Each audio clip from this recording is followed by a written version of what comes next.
नमस्कार विद्यार्थी मित्र मैत्रिणींनो, सर्वांचं स्वागत आहे आपल्या प्रफुल्ल पवार अकॅडमी या यूट्यूब चॅनलला. तर आरोग्य विभाग भरती 2026 हे आता काही दिवसात येत आहे आणि भरपूर मुलांचे मेसेज आले की नेमकं शैक्षणिक पात्रता काय असणार, वयोमर्यादा काय, त्याला वेतन काय आहे, त्याचबरोबर कोण्या-कोण्या पदाला अनुभव लागते. जवळपास मला जेवढे पदं सापडले तेवढे मी तुम्हाला सांगण्याचा प्रयत्न करणार आहे आणि ही जी पात्रता असणार आहे, हे आपल्याला ज्यावेळेस मेन जाहिरात येईल त्यावेळेस आपल्याला व्यवस्थितरित्या तपासून घ्यायची आहे. आज आपण या व्हिडिओमध्ये माझे मित्रांनो, आरोग्य विभागाचे जे पदं आहेत, ते पदं, त्यांची वेतन श्रेणी, वयोमर्यादा आपण पाहणार आहे. तर वेळ न वाया घालवतो, आज आपल्याला इथं सुरुवात करायची आहे.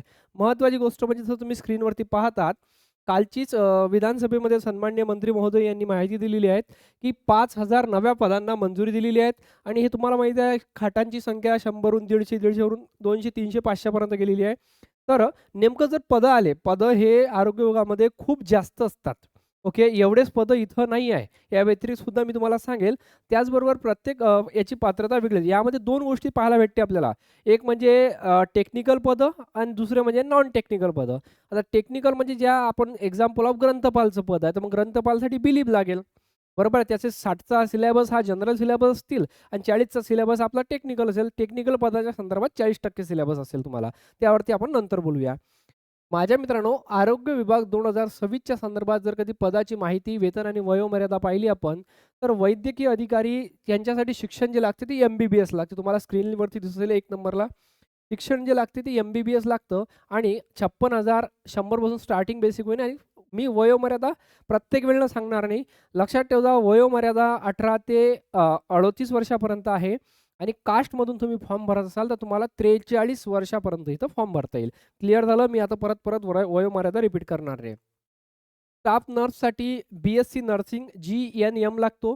29,200 बेसिक असणारा एस-10 म्हणू शकतो आपण त्याला. याचबरोबर फार्मासिस्टसाठी डी-फार्म, एम-फार्म लागेल. 25,500 बेसिक आहे. एस-8 असेल त्याला 1,818-38 ओके. लॅब टेक्निशियनसाठी माझ्याकडे डी-एम-एल-टी, बी-एम-एल-टी लागेल. ओके. याचबरोबर 18 ते 38 वर्ष त्यांच्यासाठी सुद्धा आहे. रेडिओग्राफरसाठी बी-एस-सी रेडिओलॉजी केलेलं असायला पाहिजे. 25,500 पेमेंट असणार आहे. ई-सी-जी टेक्निशियनसाठी डिप्लोमा इन ई-सी-जीमधला ई-सी-जीचा डिप्लोमा लागेल तुम्ही केलेला. त्यानंतर माझ्या मित्रांनो आपल्याला ए-एन-एम महिला आरोग्य विभाग आरोग्य सेविका ए-एन-एमचा कोर्स केलेला असावा. 15,000 बेसिक असेल तिथं. याचबरोबर मल्टीपर्पज वर्कर 10वी पास ₹15,000 बेसिक असेल. 15,000 म्हणजे ते पगार तुम्हाला खूप जास्त जाईल. त्याच्यामध्ये एच-आर-ए असतो. त्यानंतर महागाई भत्ता असतो 58% जवळपास झालेला आहे.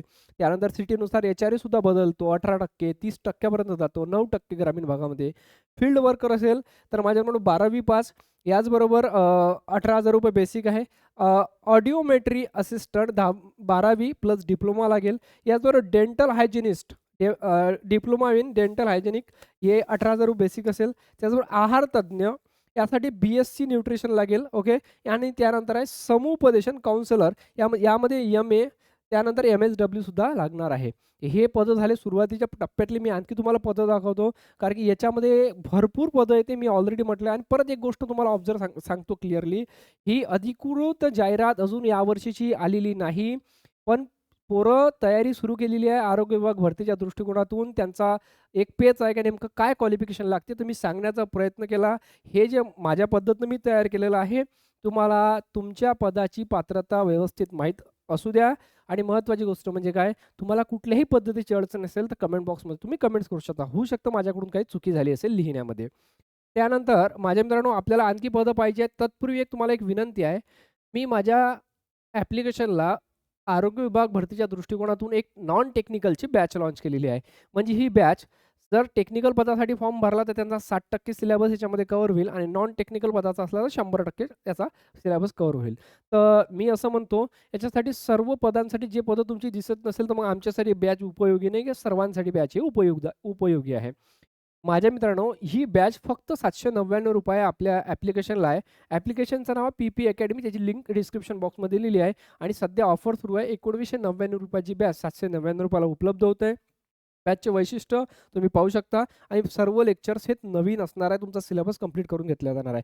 विनंती करतो वेळ न वाया घालवता तुम्ही सेशनला माझ्याकडे जसे पाहत आहात तसं तुम्हाला जर शक्य असेल तुम्ही बॅच घेऊ शकता. कारण की महत्त्वाची गोष्ट म्हणजे आपल्याला कमी वेळात जास्त तयारी करावी लागणार आहे आणि कारण की एक्झामसुद्धा तितक्याच फास्टमध्ये होऊन जाईल. जशी MPSCचे रिझल्ट वगैरे फास्टमध्ये लागू राहिले. ओके. तर मी स्वतः मार्गदर्शक आहे याच्यामध्ये इंग्रजीसाठी दुसरे सर आहे, बुद्धिमत्तेसाठी दुसरे सर असणार आहे. आता या नंतर माझ्या मित्रांनो दुसरी पात्रता आहे ग्रंथपालसाठी.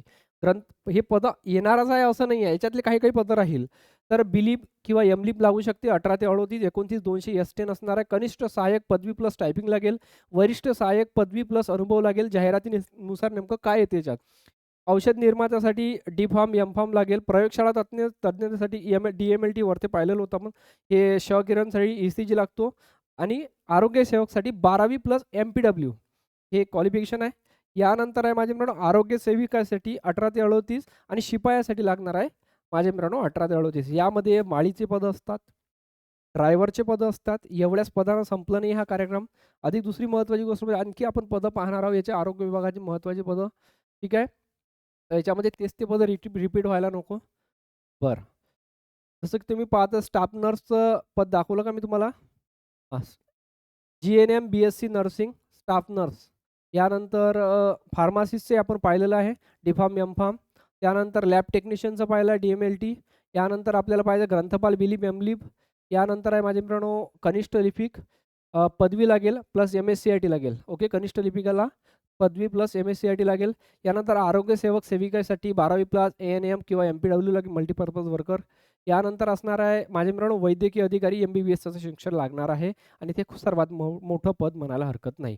तर अशा प्रकारे जे पद मला सापडले त्याच्यावरती मी तुम्हाला घेऊन आलेलो आहे. फक्त अभ्यासाविषयी बोलायचं झालं माझे मित्रांनो तर एक लक्षात ठेवा इथं 2 प्रकारचे पदं पाहायला भेटू शकतात. एक म्हणजे टेक्निकल, दुसरं म्हणजे नॉन टेक्निकल.